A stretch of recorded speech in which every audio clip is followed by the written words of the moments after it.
നീങ്ങിപ്പോയി. അല്ലാതെ ഇതൊക്കെ ഒരു ടേപ്പ് റെക്കോർഡർ പോലെ ഗ്രാമഫോൺ പോലെ കലയിൽ നിന്ന് എപ്പോഴും പ്ലേ ചെയ്തുകൊണ്ടിരിക്കേണ്ടതല്ല. നമ്മളെ മുറിയിച്ചതും വേദനിപ്പിച്ചതും ദുഃഖിപ്പിക്കുന്ന കാര്യങ്ങൾ എപ്പോഴും തലയിൽ കൂടെ പ്ലേ ചെയ്യേണ്ട കാര്യമില്ല. ഒരു ടേപ്പ് റെക്കോർഡറിൽ ആ ഭാഗത്ത് സ്ക്രാച്ച് വരുമ്പോൾ നിങ്ങൾ ശ്രദ്ധിച്ചിട്ടുണ്ടോ? പിന്നെയും അത് ആവർത്തിച്ചുകൊണ്ടിരിക്കുന്നുണ്ട്. അപ്പോ അങ്ങനെ ഒരു നാദം, അതായത് സ്വരം, ഗാനം, ഈണം നഷ്ടപ്പെട്ട മനുഷ്യരായിട്ട് നിങ്ങൾ ജീവിക്കരുത്. ജീവിതം എന്ന് പറയുന്നത് നിങ്ങളെ only live once. അത് ഏറ്റവും അനുഗ്രഹപ്രദമായിട്ട് നമ്മുടെ ചുറ്റിനുമുള്ളവർക്ക് ഏറ്റവും ബ്ലെസ്സിംഗ് ആയിട്ട് ജീവിക്കണം. ഏറ്റവും നല്ല ഓർമ്മകൾ, അനുഗ്രഹങ്ങൾ മാത്രം നിങ്ങൾ തലയിൽ വെക്കുക.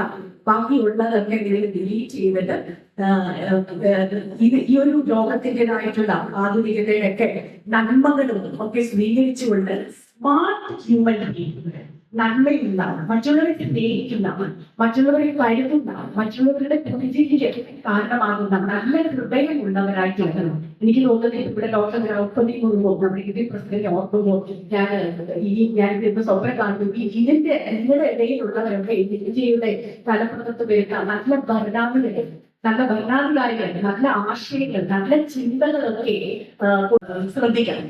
അതിനോടൊപ്പം എനിക്ക് തോന്നുന്നത് ഒരു വ്യക്തിയുടെ രണ്ട് കാര്യങ്ങളും നമ്മൾ ശ്രദ്ധിച്ചാണ് നമുക്ക് ഏത് പരാജയവും മാറ്റാനായിട്ട് നമുക്ക് സാധിക്കും. അപ്പൊ അതിലൊന്നാണ് ശരിക്കും ഒരു കഥ ഞാൻ വായിച്ചതാണ്. അതായത് ഒരു ശില്പി അദ്ദേഹത്തിന് മരണത്തെ ഭയമായിരുന്നു.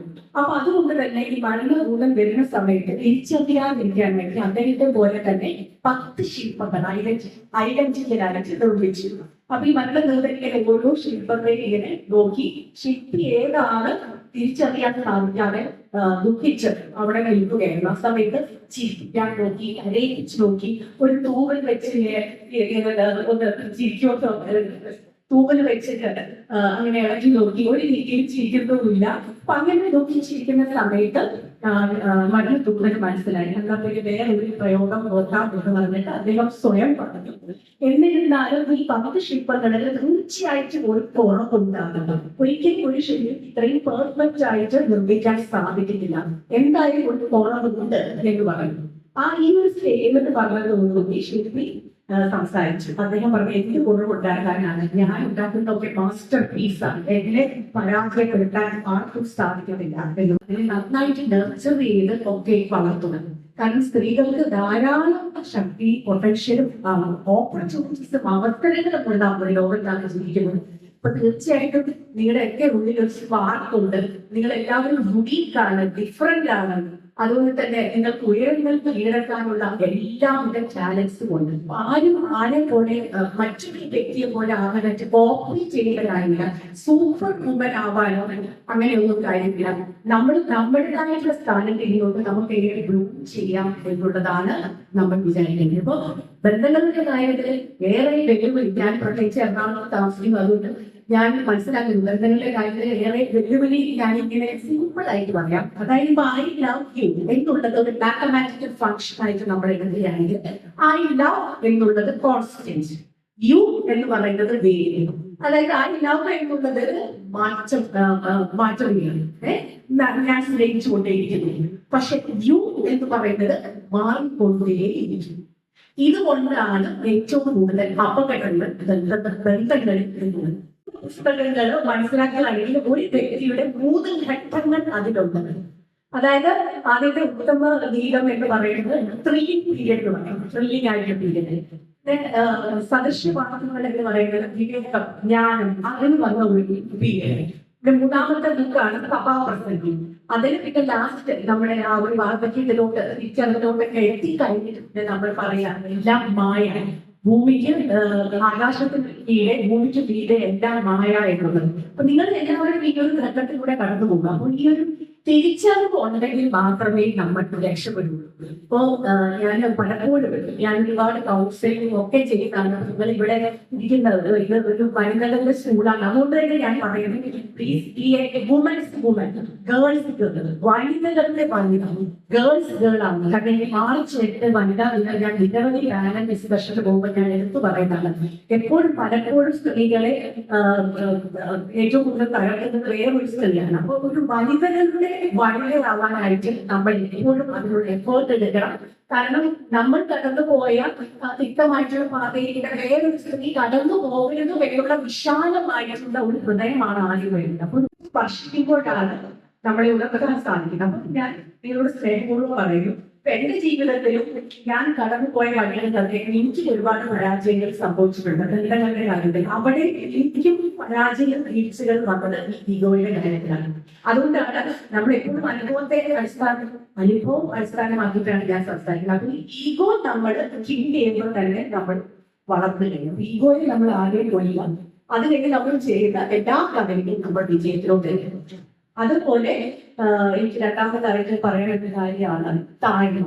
നമ്മുടെ വേർച്യൂസില് ഏറ്റവും പുണ്യമായിട്ടുള്ള വേർച്യൂ ആണ് താഴ്മ, വിനയം, എളിമ ഇതൊക്കെ. ഇന്ന് നമ്മൾ കാണുന്നതാണ് മാധ്യമങ്ങളിലൂടെയൊക്കെ ഇപ്പൊ ബഹിരാകാശം കീഴടക്കി വന്നിരിക്കുന്ന 9 മാസം ഇലോൺ മസ്കിന്റെ സ്പേസ് ഡ്രാഗൺ ക്രൂ അല്ലെ, ആ ഒരു സമുദ്ര പേടകത്തിൽ 9 മാസം താമസിച്ച് മടങ്ങി വന്ന സുനിത വില്യംസ്. അതുപോലെ തന്നെ കഴിഞ്ഞ ദിവസം 2 മലയാളി വനിതകൾ ലോകം മൊത്തം ഒരു പായ് വഞ്ചിയിൽ 8 മാസം കടലിൽ താമസിച്ച് അവരെ ഏറ്റവും പ്രതികൂലങ്ങളെ അതിജീവിച്ചുകൊണ്ട് അവരുടെ ഒരു വിവരണം ഞാൻ വായിച്ചതാണ്. അതായത് മഴ പോലും പെയ്യുമ്പോൾ ഉള്ളാഴിക്കുന്ന ശരീരത്തെ തളച്ച് തുടച്ചു കേറുന്നത് പോലെയുള്ള വേദനയാണ്. ഏത് കട്ടിയില് മാത്രമല്ല, അത്രയും ശരി തന്നിട്ട് വേണം നിങ്ങൾ പ്രകൃതിയോടുള്ള ഒരുപാട് സ്നേഹവും നന്ദി ആദരവും ഒക്കെ കാണിക്കാൻ. കാരണം no nature means no future. അപ്പം അതുകൊണ്ട് തന്നെ ഈ ഒരു കാലഘട്ടത്തിൽ ഞാൻ എടുത്തു പറയുന്ന ആദ്യം തന്നെ ഗ്രാറ്റിറ്റ്യൂഡ്, നന്ദിയുള്ള ഒരു ഹൃദയം. നന്ദിയുള്ള ഒരു ഹൃദയം ഉണ്ടെങ്കിൽ തന്നെ നിങ്ങൾക്ക് അബണ്ടൻസ് എപ്പോഴും ചെറിയ ചെറിയ കാര്യങ്ങളിൽ സന്തോഷിക്കാനായിട്ട് സാധിക്കും. ഒത്തിരി കാര്യങ്ങൾ നോക്കണം, മറ്റുള്ളവരുടെ ബുദ്ധിക്കും ഒക്കെ കാരണമാകുന്ന. അതുപോലെ തന്നെ ഈഗോയെ മാറ്റി നിർത്തി നിങ്ങൾ എല്ലാവരെയും ചേർത്ത് പിടിക്കുന്ന ഒരു ആറ്റിറ്റ്യൂഡ്. പിന്നെ താഴ്മയും എളിമയും വിനയവുമാണ് ഒരു വ്യക്തിയെ ഉയരങ്ങളിലേക്ക് എത്തിക്കുന്നത്. പിന്നെ ഓർമ്മ, ഈ വേണ്ടാത്ത കുറെ കാര്യങ്ങൾ നമ്മൾ തലയിൽ മാറ്റണം. അതായത് ആരെങ്കിലും ഉപദ്രവിച്ചതോ ഒക്കെ, ശരിക്കും പറയുകയാണെങ്കിൽ ഇപ്പൊ ആരെങ്കിലും ഉപദ്രവിച്ചതൊക്കെ നമ്മൾ മണലിൽ എഴുതെന്ന് പറയും.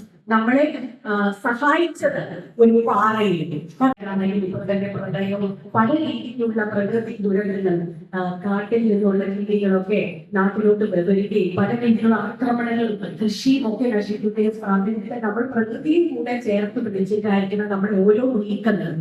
പിന്നെ എനിക്ക് തോന്നുന്ന ഒരു ചിന്ത, നമ്മള് ഇന്ന് എല്ലാം നമ്മുടെ ഒരു മെമ്മറി കാർഡ് എന്ന് പറയുന്നത് ഈ ഫോണിലാണ്. ഫോൺ നഷ്ടപ്പെട്ടാൽ നമുക്ക് ഒന്നും ഓർമ്മ തന്നെ ഇല്ല. അങ്ങനെ ഈ അനീഷ്യ, ഡിമേഷ്യ, അൽസൈമേഴ്സ് അങ്ങനെയുള്ള മറവി രോഗങ്ങൾ കൂടുന്ന കാലഘട്ടത്തിൽ നമുക്ക് ഇന്നുള്ളത് മോറൽ അല്ലെങ്കിൽ എത്തിക്കൽ അൽസൈമേഴ്സ് ആണ്. അതായത് നമ്മൾ ബോധപൂർവ്വം മറക്കുകയാണ്. നമ്മൾ വന്ന വഴി, മറക്കാൻ പാടില്ലാത്ത വഴി, കടപ്പാടുകളെ, ബന്ധങ്ങളെ ഒക്കെ മറക്കുന്നത് കൊണ്ടാണ് നമുക്ക് നമ്മുടെ വല ശൂന്യമാവുന്നു. നമ്മളെ കാലഘട്ടത്തിൽ തിരിച്ചറിവാണ്. ശരിക്കും വിശുദ്ധ ബൈബിളിൽ തന്നെ നമ്മൾ കാണുന്നുണ്ട് ശലോമോനെ അനുഗ്രഹിച്ചത് പോലെ. അതായത് ജ്ഞാനം, തിരിച്ചറിവ്, വിവേകം, ശലോമോൻ സോളമനെ അനുഗ്രഹിച്ചതുപോലെ, വിദ്യത്തിന് അനുഗ്രഹിച്ചതുപോലെ വേറെ ആരും ദൈവം അനുഗ്രഹിച്ചിട്ടില്ല. പിന്നെ ശലോമോൻ ദൈവത്തോട് ചോദിച്ചതുമാണ്. അതായത് പ്രശസ്തി, സമ്പത്ത്, അധികാരം, കീർത്തി, ഇതൊന്നുമല്ല ദൈവത്തോട് ചോദിച്ചത്. ശലോമോൻ ദൈവത്തോട് ചോദിച്ചത് ശരിയും തെറ്റും, നന്മയും തിന്മയും, ഗുണവും ദോഷവും തിരിച്ചറിയാൻ വിവേകമുള്ള ഒരു ഹൃദയമാണ്. അപ്പൊ നമുക്കും ഇന്ന് ഈ കാലഘട്ടത്തിൽ അതാണ് വേണ്ടത്. അറിവിനെക്കാട്ടിലും കൂടുതൽ തിരിച്ചറിവ്. എവിടെയാണ് നോ പറയേണ്ടത്, എവിടെയാണ് യെസ് പറയേണ്ടത് എന്നുള്ള തിരിച്ചറിവ്. അപ്പോൾ ബൈബിൾ തന്നെ അതിനുള്ള വലിയൊരു പാഠമാണ്. നമ്മുടെ എല്ലാവരുടെയും ജീവിത ഘട്ടത്തിൽ പല സ്റ്റേജസിലൂടെയാണ് നമ്മൾ കടന്നു പോകുന്നത്. ബൈബിളിലെ ഫേസ് ചെയ്ത് ഞാൻ പറയുകയാണെങ്കിൽ കിങ് സോളമനെ കുറിച്ച് ഞാൻ പറഞ്ഞതുകൊണ്ട് ശലോമോൻ എഴുതിയ 3 പുസ്തകങ്ങൾ നമുക്കറിയാം. ഉത്തമഗീതം, സുഭാഷിതങ്ങൾ അല്ലെങ്കിൽ സദൃശ്യവാക്യങ്ങൾ, പ്രോവേഴ്സ്.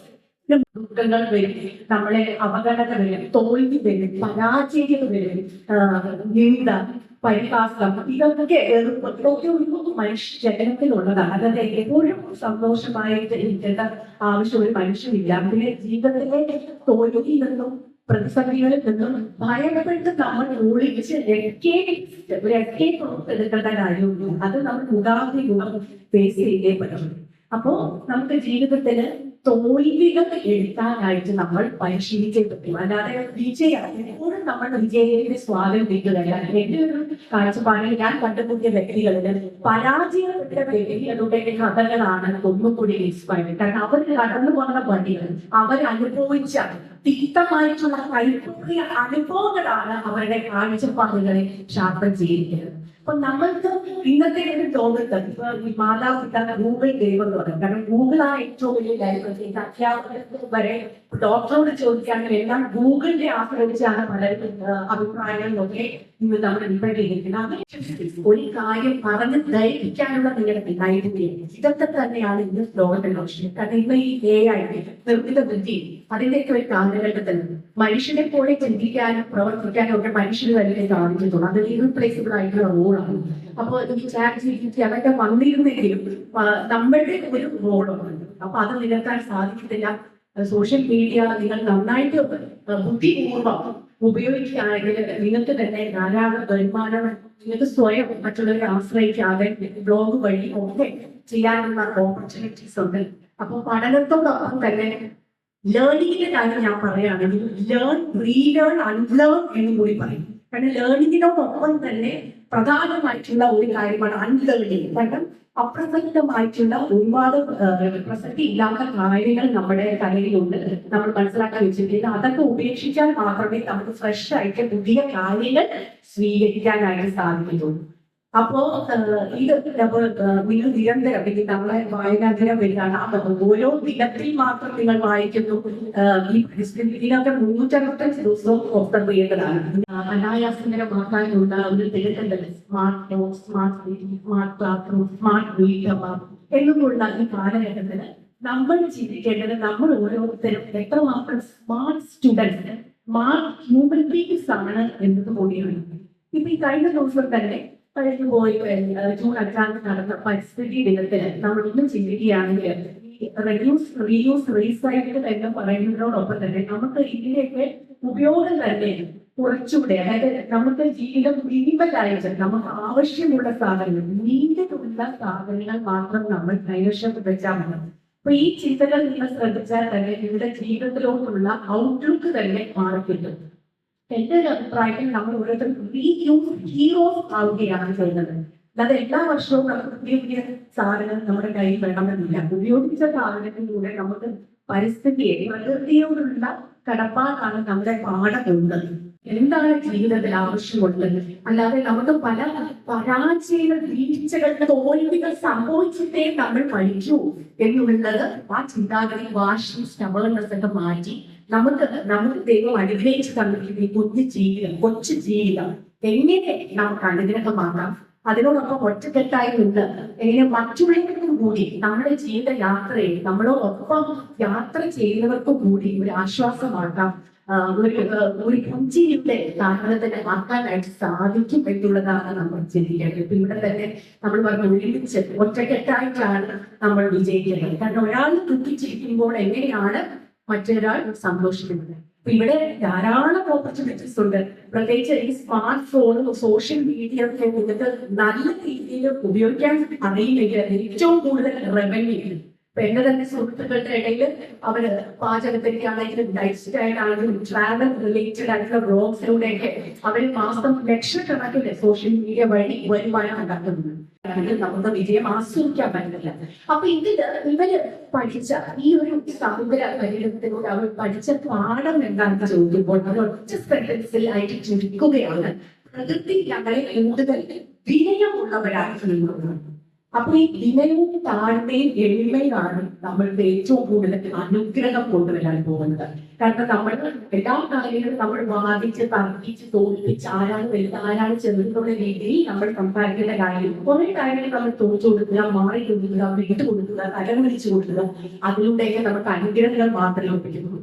പിന്നെ ഇന്നത്തെ ഒരു കാലഘട്ടത്തിൽ ഞാൻ പറയുകയാണെങ്കിൽ നമ്മൾ സ്ത്രീകൾ പ്രത്യേകിച്ച് ഈ ബന്ധങ്ങളുടെ കാര്യത്തിൽ ഇത് അധികം പ്രാധാന്യവും ഒരു പുണ്യവും മഹത്വവും ഒക്കെ കൊടുക്കണം. കാരണം ഈ സോഷ്യൽ മീഡിയയിലൊക്കെ അതിപ്രസരം കൊണ്ട് പല രീതിയിലുള്ള ചതിക്കുഴികളിലും പിന്നെ തെറ്റായിട്ടുള്ള ബന്ധങ്ങളും അതുവഴി അവർക്ക് ആ ഒരു കഴിക്കാൻ പറ്റാതെ ഒക്കെ അവരുടെ സ്വപ്നങ്ങളൊക്കെ കടന്നു പോകുന്ന ഒരു കാലഘട്ടമുണ്ട്.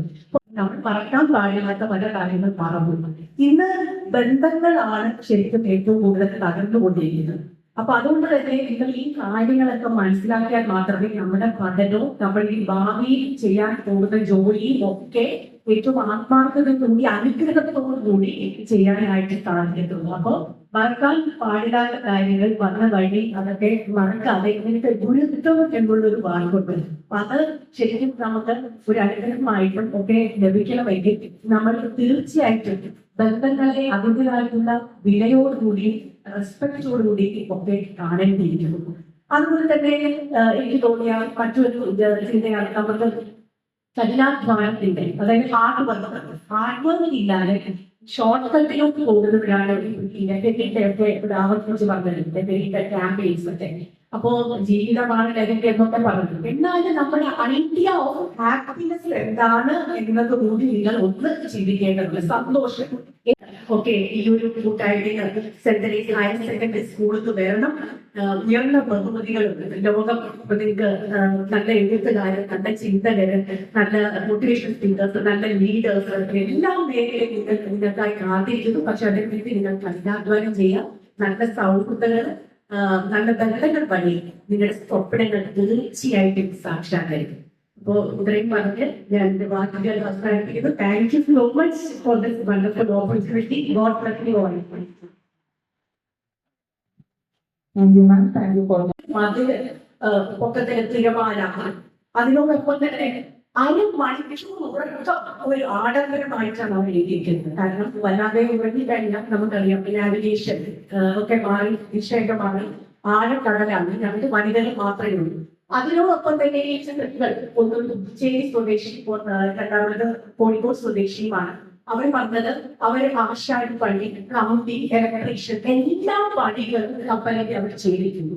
ഇത് തന്നെയാണ് സ്മാർട്ട് വനിതകളാവുക എന്നിവിടെ കൊണ്ട് ലക്ഷ്യമാക്കുന്നത്. നമ്മൾ ഇങ്ങനെയുള്ള സ്കിൽസൊക്കെ പഠിച്ചാൽ മാത്രമേ നമുക്ക് ആത്മവിശ്വാസത്തോടുകൂടി ധൈര്യത്തോടുകൂടി ജീവിക്കാനും നമുക്ക് നേരിടുന്ന പ്രതിസന്ധികളെ ഒക്കെ അതിജീവിക്കാനും സാധിക്കുള്ളൂ. അപ്പൊ ഈ ഒരു വിവരണത്തിന് ഇവര് 8 മാസത്തെ ഈ സമുദ്ര പര്യടനം വിജയകരമായി പൂർത്തീകരിച്ച് അവർ 7 ജന്മം ജീവിച്ചു എന്നാണ് ഞാൻ വായിച്ചത്. എന്ന് പറഞ്ഞാൽ അതിന്റെ അർത്ഥം അവര് മരിച്ചു ജീവിച്ചു എന്നാണ്. അത്രയും പ്രതിസന്ധികൾ അതിജീവിച്ചു. അപ്പൊ നമ്മളിപ്പോൾ നമ്മുടെ കംഫർട്ട് സോണിൽ നിന്ന് ഒരു വഴി മുന്നോട്ട് വരാൻ തയ്യാറായാൽ മാത്രമേ വിജയം നമുക്ക് ലഭിക്കുന്നുള്ളൂ.